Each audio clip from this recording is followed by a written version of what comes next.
ರಾಜ್ಯದ 3 ಉಪಚುನಾವಣೆಗಳಲ್ಲಿ ಜನಾದೇಶ ಏನು ಅನ್ನೋದು ಗೊತ್ತಾಗೋದಕ್ಕೆ ಕೆಲ ಗಂಟೆಗಳು ಮಾತ್ರ ಬಾಕಿ ಇದೆ.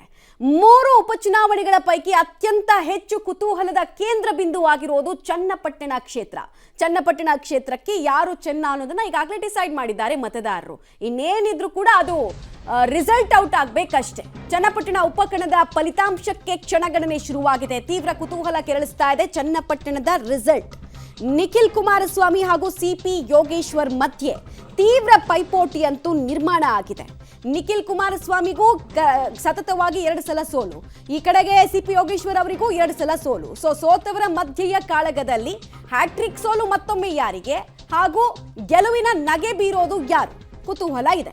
ರಾಮನಗರದ ಸರ್ಕಾರಿ ಇಂಜಿನಿಯರಿಂಗ್ ಕಾಲೇಜಿನಲ್ಲಿ ಕೌಂಟಿಂಗ್ ಶುರುವಾಗುತ್ತೆ. ಕೆಲವೇ ಕ್ಷಣಗಳಲ್ಲಿ ಸ್ಟ್ರಾಂಗ್ ರೂಮ್ ಅನ್ನ ಕೂಡ ಓಪನ್ ಮಾಡಲಾಗುತ್ತೆ. 20 ಸುತ್ತುಗಳ ಬಳಿಕ ಫಲಿತಾಂಶ ಪ್ರಕಟ ಆಗುತ್ತೆ.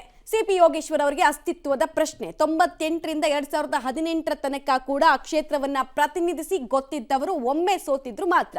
ಬಟ್ ಬೇರೆ ಬೇರೆ ವೇಷಗಳನ್ನ ತೊಟ್ರು, ಅಂದ್ರೆ ಬೇರೆ ಬೇರೆ ಪಾರ್ಟಿಗಳಿಗೆ ಹೋದ್ರು ಕೂಡ ಜನ ಅವರನ್ನ ಆರಿಸಿ ಕಳಿಸ್ತಾ ಇದ್ರು. ಈ ಸಲ ಕೂಡ ಅಂಥದ್ದೇ ಗೆಲುವಿನ ನಗೆ ಅವ್ರಿಗೆ ಸಿಗುತ್ತಾ? ಸಿಪಿ ಯೋಗೇಶ್ವರ್ ಬಿಜೆಪಿಗೆ ಬಂದ ಮೇಲೆ ಮಾತ್ರ ಅಲ್ಲಿನ ಮತದಾರರು ಅವ್ರನ್ನ ತಿರಸ್ಕರಿಸಿದ್ರು. ಇನ್ನು SP ಇಂದ ನಿಂತಾಗ್ಲೂ ಗೆದ್ದಿದ್ರು. SP ಇಂಡಿಪೆಂಡೆಂಟ್ ಆಗಿ ಗೆದ್ದಿದ್ರು, ಕಾಂಗ್ರೆಸ್ ಇಂದ ಗೆದ್ದಿದ್ರು. ನಾನಾ ವೇಷಗಳು. ಬಟ್ ಬಿಜೆಪಿಗೆ ಬಂದ ಮೇಲೆನೆ ಸಿಪಿ ಯೋಗೇಶ್ವರ್ಗೆ ಅಲ್ಲಿ ಸೋಲು ಅಂತಕ್ಕಂಥದ್ದು ನೋಡಿದ್ದು.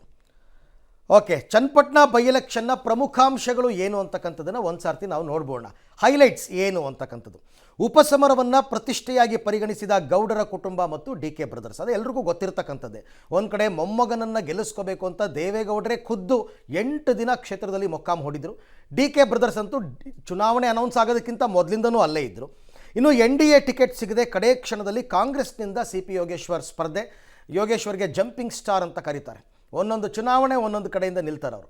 3ನೇ ಬಾರಿಗೆ ನಿಖಿಲ್ ರಾಜಕೀಯ ಪಣಕ್ಕೆ ಒಡ್ಡಿದ್ದಾರೆ JDS ಪಕ್ಷ. ಅವ್ರಿಗೆ ಇಷ್ಟ ಇರಲಿಲ್ಲ. ಆ್ಯಕ್ಚುಲಿ ದೇವೇಗೌಡರು ಹೇಳಿ ಅವರನ್ನು ನಿಖಿಲ್ ಕುಮಾರಸ್ವಾಮಿಯನ್ನು ಮನವೊಲಿಸಿ ಕೊನೆಗೆ ಅಲ್ಲಿ ನಿಲ್ಲಿಸಿದ್ದು. ಮೊಮ್ಮಗನ ಪರವಾಗಿ 10 ದಿನ ಕ್ಷೇತ್ರದಲ್ಲಿ ದೇವೇಗೌಡರು ನಿರಂತರ ಪ್ರಚಾರ, ತಮ್ಮ ಇಡೀ ರಾಜಕೀಯ ಅನುಭವವನ್ನು ಧಾರೆಗೆರೆದು ಪ್ರಚಾರವನ್ನು ಮಾಡಿದ್ದಾರೆ. BJP JDS ನಾಯಕರು ಒಟ್ಟಾಗಿ ಪ್ರಚಾರ ಮಾಡಿರೋದು ನಿಖಿಲ್ ಕುಮಾರಸ್ವಾಮಿಗೆ ಪ್ಲಸ್. ಅದೊಂದು ಬಾರಿ ವಿಶೇಷ ಈ ಸರ್ತಿ. ಎಲ್ಲೂ ಕೂಡ ಭಿನ್ನಾಭಿಪ್ರಾಯಗಳು ಕಂಡುಬರಲಿಲ್ಲ BJP ಮತ್ತು JDS ನಡುವಣ. BJP ಮತ್ತು JDS ನಾಯಕರು ಒಟ್ಟೊಟ್ಟಿಗೆ ಪ್ರಚಾರ ಮಾಡಿದ್ರು. ಯೋಗೇಶ್ವರ್ ನಿಖಿಲ್ ಕುಮಾರಸ್ವಾಮಿ ನಡುವೆ ಈಗ ನೆಕ್ ಟು ನೆಕ್ ಫೈಟ್ ಇದೆ. ಬಹಳ ಕಡಿಮೆ ಅಂತರದಲ್ಲಿ ಯಾರೇ ಗೆದ್ದರು ಅಂತ ಹೇಳ್ತಾ ಇದ್ದಾರೆ. ಜಮೀರ್ ವಿವಾದಾತ್ಮಕ ಮಾತು ಮತ್ತು ಫಲಿತಾಂಶದ ಮೇಲೆ ಇದು ಪರಿಣಾಮ ಬೀರುತ್ತೆ ಅಂತ ಎಲ್ಲರೂ ಕೂಡ ಅಂದಾಜನ್ನು ಹಾಕ್ಕೊಂಡಿದ್ದಾರೆ. ಒಕ್ಕಲಿಗ ಮತಗಳು ಕ್ರೋಢೀಕರಣವಾಗ್ಬಿಟ್ಟಿದೆ ಕಾಲಿಯಾ ಕುಮಾರಸ್ವಾಮಿ ಅಂತ ಹೇಳಿದ್ದಕ್ಕೆ ಅಂತಂದ್ಬಿಟ್ಟು ಒಂದು ಲೆಕ್ಕಾಚಾರ ಇದೆ. ಓಕೆ, ಈಗ ನಾವು ಚನ್ನಪಟ್ಟಣ 2023ರ ಫಲಿತಾಂಶವನ್ನು ಒಂದ್ಸಲ ನೋಡ್ಬಿಡೋಣ. ಇಲ್ಲಿ ಕುಮಾರಸ್ವಾಮಿ ಅವರು ಕಂಟೆಸ್ಟ್ ಮಾಡಿದ್ರು. ಅವ್ರು ಪಡ್ಕೊಂಡಂತಹ ಮತಗಳು 96,592 ಮತಗಳು. ಸಿಪಿ ಯೋಗೇಶ್ವರ್ಗೆ ದಕ್ಕಿದ್ದು 80,677 ಮತಗಳು. ಗೆದ್ದಿದ್ದು ಇಲ್ಲಿ ಕುಮಾರಸ್ವಾಮಿ ಅವರು. ಗೆಲುವಿನ ಅಂತರ ಲೀಡ್ ಎಷ್ಟು ಗೊತ್ತಾ? 15,965 ಮತಗಳು. ಇದು ಚನ್ನಪಟ್ಟಣ ಕ್ಷೇತ್ರಕ್ಕೆ ಸಂಬಂಧಪಟ್ಟಂತೆ 2023ರ ರಿಸಲ್ಟ್. 18ರಲ್ಲೂ ಸೋತಿದ್ರು. ಹಾಗೆ ನೋಡೋಕೆ ಹೋದ್ರೆ ಸಿಪಿ ಯೋಗೇಶ್ವರ್ ಇನ್ನು ಜಾಸ್ತಿನೇ ಇತ್ತು. ಇನ್ನು ಚನ್ನಪಟ್ಟಣದಲ್ಲಿ ಶೇಕಡಾವಾರು ಮತದಾನ ನೋಡೋದಾದ್ರೆ 2023ರಲ್ಲಿ 85.27% ಆಗಿತ್ತು. ಈ ಸರ್ತಿ ರೆಕಾರ್ಡ್ 88.80% ಮತದಾನ ಆಗಿದೆ. ಗ್ರಾಮೀಣ ಪ್ರದೇಶದಲ್ಲಿ ಜನ ಹೆಚ್ಚೆಚ್ಚು ಮತದಾನ ಮಾಡಿದ್ದಾರೆ.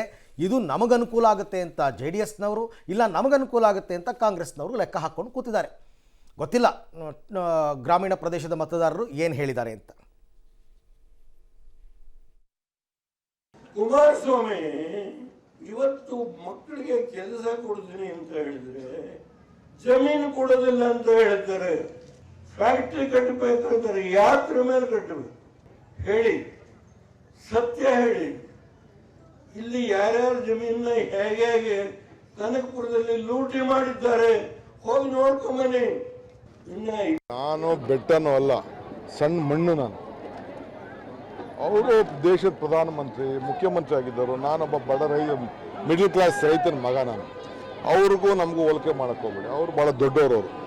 ನಾನೊಬ್ಬ ಕಾರ್ಯಕರ್ತ, ಅವರು ಹಿಮಾಲಯ, ನಾನೊಬ್ಬ ಸೇವಕ, ಪ್ರಾಮಾಣಿಕವಾದ ಜನರ ಸೇವಕ ನಾನು. निखिल कुमारस्वामी को नवे हमारे कालिया कुमारस्वामी को हराने वाला टाइगर इकबाल हुसैन साहब. ये वोटे ಕೊಡಬೇಡಿ ನೀವು. ನಾನೇ ವೋಟ್ ಕೇಳಕ್ ಬರಲ್ಲ. ವೋಟ್ नहीं होना कहते वोट पूछने आता नहीं कहते. ये कौन बोल रहा सो? हमारा काला कुमार स्वामी पैसा से क्या क्या खरीद लेता कहते बीजेपी को जाको मुसलमानों से पैसा खरीदे। ए कुमार स्वामी तेरी बोली बोल, एक एक पैसा चंदा कर को तेरे पूरे खानदान को खरीदने की ताकत मुसलमानों रख पाई। ಸೊ ಹೇಗಿದೆ ಮತ ಎಣಿಕೆಯ ತಯಾರಿ ಅಂತಕ್ಕಂಥದ್ದನ್ನು ತಿಳ್ಕೊಳ್ಳೋಣ. 3 ಕ್ಷೇತ್ರಗಳಿಂದ ನಮ್ಮ ಪ್ರತಿನಿಧಿಗಳು ನಮ್ಮ ಜೊತೆ ಇವಾಗ ನೇರ ಸಂಪರ್ಕಕ್ಕೆ ಸಿಗ್ತಾ ಇದ್ದಾರೆ. ಚನ್ನಪಟ್ಟಣದಿಂದ ವಿನಯ್, ಶಿಗ್ಗಾವಿಯಿಂದ ಫಕೀರಯ್ಯ ಮತ್ತು ಸಂಡೂರಿನಿಂದ ಅಮರೇಶ್. ಮೊದಲಿಗೆ ವಿನಯ್ ಮಾತನಾಡಿಸ್ಬಿಡ್ತೀನಿ. ವಿನಯ್, ಕಳೆದ 1 ತಿಂಗಳಿನಿಂದ ನಡೆದಂತಹ ರಾಜಕೀಯ ವಾಗ್ಯುದ್ಧಗಳನ್ನ ಪ್ರತಿಯೊಬ್ಬರು ಕೂಡ ನಾವು ನೋಡಿದ್ದೀವಿ, ಗಮನಿಸಿದ್ದೀವಿ. ಅದರ ಉತ್ತರ ಮತದಾರರು ಈಗಾಗಲೇ ಬರೆದು ಬಿಟ್ಟಿದ್ದಾರೆ. ಸೊ ಮತ ಎಣಿಕೆಯ ತಯಾರಿ, ಸಿದ್ಧತೆ ಮತ್ತು ಟ್ರೆಂಡ್ ಎಷ್ಟು ಗಂಟೆಗೆ ಗೊತ್ತಾಗ್ಬೋದು? ಓವರಾಲ್ ಏನು ಮಾಹಿತಿ ಇದೆ?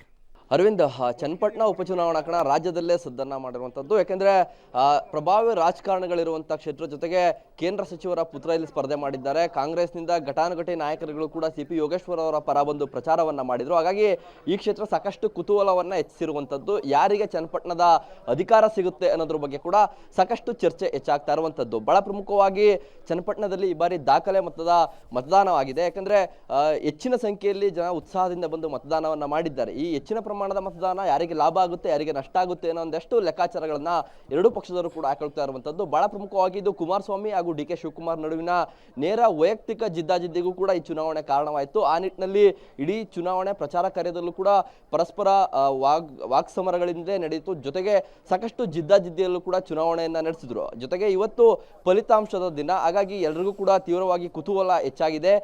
ಸಾಕಷ್ಟು ಸಂಖ್ಯೆಯಲ್ಲಿ ಕೂಡ JDSನವರು ಹಾಗೂ ಕಾಂಗ್ರೆಸ್ನವರು ಇಬ್ರು ಕೂಡ ತಮ್ಮ ಅಭ್ಯರ್ಥಿಗಳ ಗೆಲುವಿನ ಸಂಭ್ರಮಾಚರಣೆಗೆ ಸಿದ್ಧತೆಯನ್ನು ಮಾಡ್ಕೊಳ್ತಿದ್ದಾರೆ. ಜೊತೆಗೆ ಇವತ್ತು ಕೌಂಟಿಂಗ್ಗೆ ಎಲ್ಲ ರೀತಿಯ ತಯಾರಿಯನ್ನು ಕೂಡ ಜಿಲ್ಲಾಡಳಿತ ಮಾಡ್ಕೊಂಡಿರುವಂಥದ್ದು.